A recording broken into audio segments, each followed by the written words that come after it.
Hi అండి. నిన్నంతా మా ఇల్లు క్లీనింగ్ పని పెట్టుకున్నాం అనమాట. ఇంక ఇవాళ పొద్దున్నే ఇలా ముగ్గులు పెట్టుకుంటుంటే పక్కనే చిరుకు సౌండ్ వినిపించింది అనమాట. ఎక్కడ అని అలా చూస్తే పక్కనే మా కాంపౌండ్ కూడా ఆనుకొని ఒక చెట్టు ఉంటుంది. సుంకేశ్వర చెట్టు అంటాం కదా, అగ్నిపూల చెట్టు అని కూడా అంటారు. ఎర్రగా ఫ్లవర్స్ పూస్తుంది అనమాట. ఈ పెద్ద మాను పైన 2 చిలుకలు సౌండ్స్ చేస్తున్నాయన్నమాట. అందులో ఒకటేమో అలిగి మూతి ముడుచుకొని కూర్చున్నట్టుగా ఉందన్నమాట. ఇంకోటి మాత్రం దాన్ని బుజ్జగిస్తుంది అనమాట. అవన్నీ నేను చూసి చాలా తమాషా అనిపించింది, నవ్వు వచ్చింది అనమాట. లోపలికి వెళ్ళి ఇంకా ఫోన్ తెచ్చుకొని మీకు షేర్ చేద్దామని వీడియో తీశాను అనమాట. అలాగే టమాటో ఏమైనా తింటుందేమో అని చెప్పి ఒక టమాటో కూడా పెట్టి ట్రై చేశాను ఇవ్వటానికి.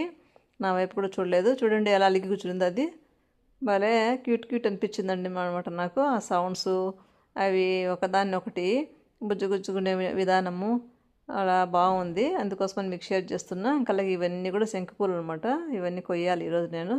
శంకుపూలు బాగా పూస్తాయి మనకి ఈ వింటర్లో. మంచిగా వచ్చే ఫ్లవర్స్ ఏమంటే ఈ శంకుపూలు అనమాట. అంటే చాలా వస్తాయి వాటిల్లో. ఇది కూడా ఒక రకం అనమాట. లాస్ట్ ఇయర్ కూడా మాకు పెద్ద చెట్టు ఉండేది. ఇప్పుడు ఇవంతా కూడా ఈ లైన్ అంతా చాలా చెట్లు పెడితే ఒక మూడు తీగలు ఉంచాను అనమాట. ఇది ఒక తీగ ఇలా పైకి కట్టేశాను.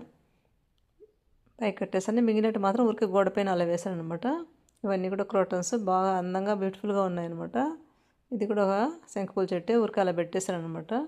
చూడండి ఈ చిలుకలు చూస్తే నాకైతే భలే ముద్దు వస్తుందండి. భలే క్యూట్గా ఉన్నాయి. అవి చేసేటువంటి పనులు కూడా చాలా క్యూట్గా ఉన్నాయన్నమాట.